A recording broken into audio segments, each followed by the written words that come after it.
Assalamu alaikum warahmatullahi ta'ala wa barakatuhu. Yan uwana masu sauraro, barkamu da warhaka, sannunmu da sake saduwa a cikin wani sabon shiri na taskar littattafan Hausa, wanda ni Lubabatu Sulaiman nake kasancewa da ku cikin wannan tasha ta mai albarka ta Fitila RTV.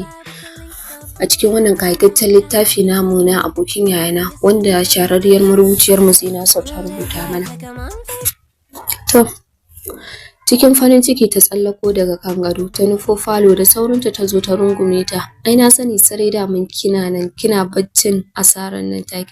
Ke baki da aiki sai bacci, ke kullum ba za ki samu wani abu da za ki yi ba sai bacci. Don Allah Samiha, ki samu ki koma makaranta. Ko da ba za ki koma boko ba, ki koma Islamiyya, hakan zai taimaka miki wajen sake sanin abin da yake daidai. Sannan ya sake rage abubuwan da kike yi. Sanin kanki ne, bana son wannan rayuwar da kike. Ina jin babu daɗi idan na ji yadda mutane ke zagin ki a cikin gari. Ina jin ciwo idan na ji yadda ake muzanta ki. Samiha, don Allah ki gyara halinki. Bestie shine sunan da Samiha ta kira da wadda ke maganar. Sanin kanki ne, kin san ba haka nake ba. Na rasa me ya sauya ne. Na rasa me yasa na ɗauka wa kaina wannan rayuwar. Me yasa haka ke faruwa da ni? A kullum addu'a ta Allah ya shirye ni, ya kuma gyara min rayuwata, kuma insha Allah na tabbata albarkacin imani da nayi da shi, da kuma addu'a da nake ba dare ba rana, tabbas zai shirye ni, zai kuma dawo da ni daidai da izinin Ubangiji. Na sani Bestie daga ɗaya ɓangaren matar ta ce da Samiha, amma ki sani kullum sake girma muke, idan mu ne yau ba mu bane insha Allah. Samiha ta ce, to yanzu zaki koma Islamiyyar? Dan ɓata rai ta yi, ta ce kin san sarai yadda muke karkarewa da ɗalibai da malaman makarantar nan, kwata-kwata ba sa son gani na, kowa ƙyamata ta yake.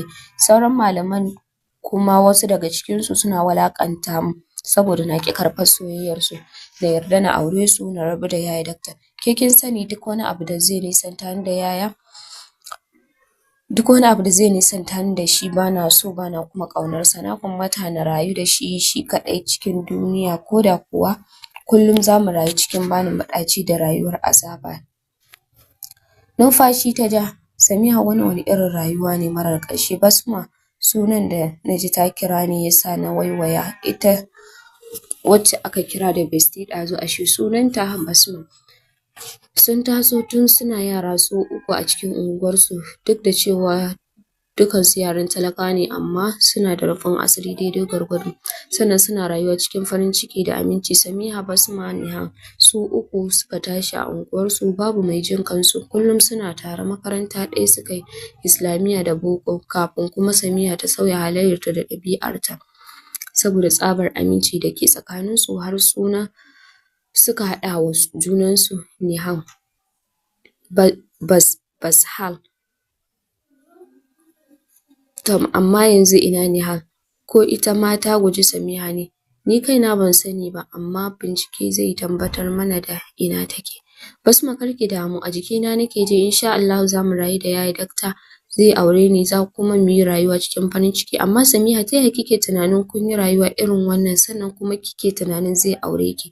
To idan ya aure ki me zai samu? Soyayya ta da yaya dakta ba soyayya ba ce domin jiki na ko wani abu, soyayya ce daga ruhi zuwa gangar jikinmu.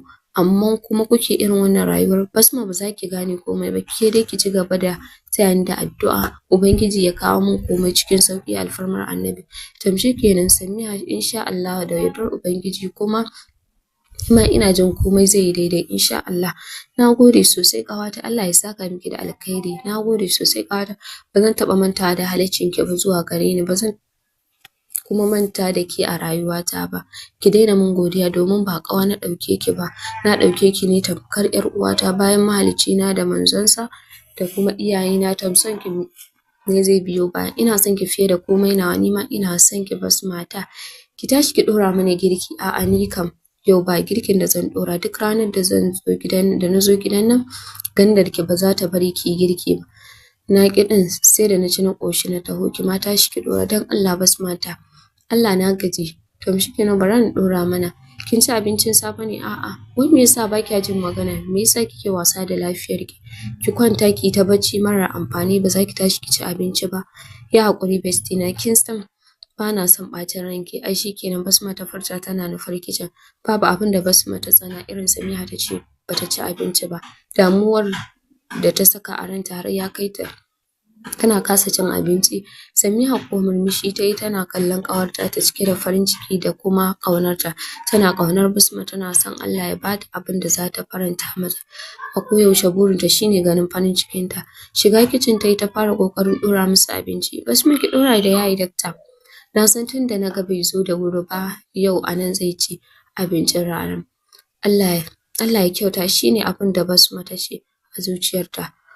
Kuwa ta ce banda masifa a zuciyarta kuwa ta ce banda masifa, sun ƙi rabuwa da juna, sannan sun ƙi su yi aure, sannan rayuwa suke tamkar ma'aurata, amma maimakon a ce suna cikin farin ciki kullum cikin faɗa ake, kuma idan ba su ga juna ba su tashi hankalin.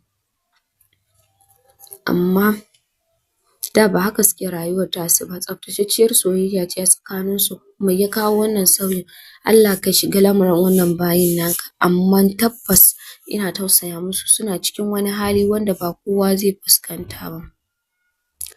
Bayan ta kammala abincin ta kawo musu za su ci. Haba Basma, sai ka ce kin manta da duk girman yunwar da nake ji, bana son na ci ni kaɗai. A taƙaice bana ma iya ci idan har baya nan. Ai shikenan, kun ɗora wa kanku aiki. Abincinta ta ja tana ci, suna taɓa hira. Sallamar da suka ji ne ya sa suka tsagaita zancen. To, masu sauraron mu duka a nan za mu tsaya a cikin wannan shiri namu na taskar littattafan Hausa, cikin wannan ƙayataccen littafi namu na Abokin Yayana, wanda shahararriyar marubuciyar Nasir ta rubuta mana shi. Nake cewa mu kasance da alkhairi, sai a